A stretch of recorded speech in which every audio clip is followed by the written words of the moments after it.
உங்கள் தந்தி ஒன் தொலைக்காட்சியில் கருடா தினமும் காலை 6 மணிக்கு காண தவறாதீர்கள். ஒரு பெர்ஸ்பெக்டிவ் வாங்குவோம். நம்முடைய செய்தியாளர் செல்வராஜ் மும்பையிலிருந்து இணைகிறார், நமது மராட்டிய செய்தியாளர். இதுல பாஜக கேம்ப்ல முதலமைச்சர் பதவியை விட்டு கொடுக்கறதுக்கு தயாராக இருக்கிறாங்களா? ஏன்னா அவங்களுடைய ஸ்ட்ரைக் ரேட் ரொம்ப அபாரமானது. 120 சீட்டுகளுக்கு மேல பெற்ற ஒரு கட்சி ஒரு துணை கட்சியாக முதலமைச்சர் நாற்காலியை விட்டு கொடுக்குமா? அங்க இருக்கிற ஸ்ட்ரீம் ஆஃப் தாட் என்ன? இந்த வெற்றி பெற்றிருக்கக்கூடிய அணியில 3 கட்சிகளும் எடுக்கக்கூடிய நிலைப்பாடு என்ன முதலமைச்சர் பதவி தொடர்பா? அந்த கேம்ப்ஸ்ல நீங்க கேதர் பண்ற விஷயங்கள் என்ன செல்வராஜ்? சார் வணக்கம் சார். இங்க வந்து இப்போ வந்து பிஜேபி வந்து 100க்கும் அதிகமான இடத்துல இப்போ முன்னணியில இருக்காங்க. சுமார் 125 இடத்துல முன்னணியில இருக்கும்போது கண்டிப்பா அவங்க வந்து முதல் மந்திரி பதவியை விட்டு கொடுக்கறதுக்கான வாய்ப்பு இல்லை.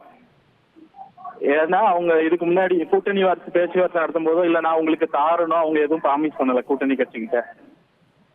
அதே மாதிரி அவங்க இப்ப கொடுக்க வேண்டிய கட்டாயமும் இல்லை. ஆல்ரெடி அவங்களுக்கு கிட்டத்தட்ட மெஜாரிட்டிக்கு வந்துட்டாங்க. இன்னும் ஒரு 20 சீட்டு தான் தேவைப்படுது. அப்படிங்கிற பட்சத்துல அவங்க கண்டிப்பா வந்து அவங்க முதல் மந்திரி பதவியை விட்டு கொடுக்கறதுக்கான வாய்ப்பு இல்லை. முன்னாடி வந்து அவங்க ஆட்சி அமைக்க வேண்டிய கட்டாயம் இருந்துச்சு. அதனால அவங்க சிண்டே வந்து முதல் மந்திரி பதவி தாரோன்னு வந்து கூப்பிட்டு வந்தாங்க. இப்போ வந்து அவங்களுக்கு இவ்வளவு பெரும்பான்மை இருக்கும்போது அவங்க கொடுக்கறதுக்கான வாய்ப்பு வந்து இல்லவே இல்லைன்னு சொல்லலாம் சார்.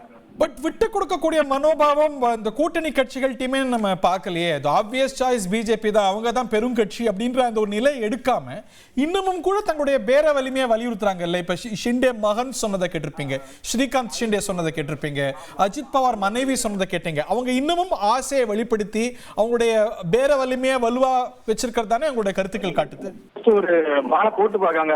இன்கேஸ் அவங்க மந்திரி சபையில எதை வச்சு நான் உங்களுக்கு அதிகமா தாரோம் இதை கேட்காதீங்க அப்படின்னு இவங்க ஏதாச்சும் இவங்க பேசுறதுக்கு வாய்ப்பு இருக்கு. அதனால அவங்களுக்கான கூட்டணியில அவங்களோட பலத்தை அதிகரிச்சுக்கிறது இல்ல அவங்க மந்திரி சபையில அதிகமான இடம் கேட்கறதுக்காக இந்த மாதிரி ஒரு வேற யுக்தியா நீங்க பாக்குறீங்க. Very interesting. திரு கார்த்திகேயன், நீங்க கிட்டத்தட்ட நீங்க சொன்னதான் நம்ம மும்பை செய்தியாளரும் சொல்றாரு. உங்கள் தந்தி ஒன் தொலைக்காட்சியில் கருடா தினமும் காலை 6 மணிக்கு காண தவறாதீர்கள்.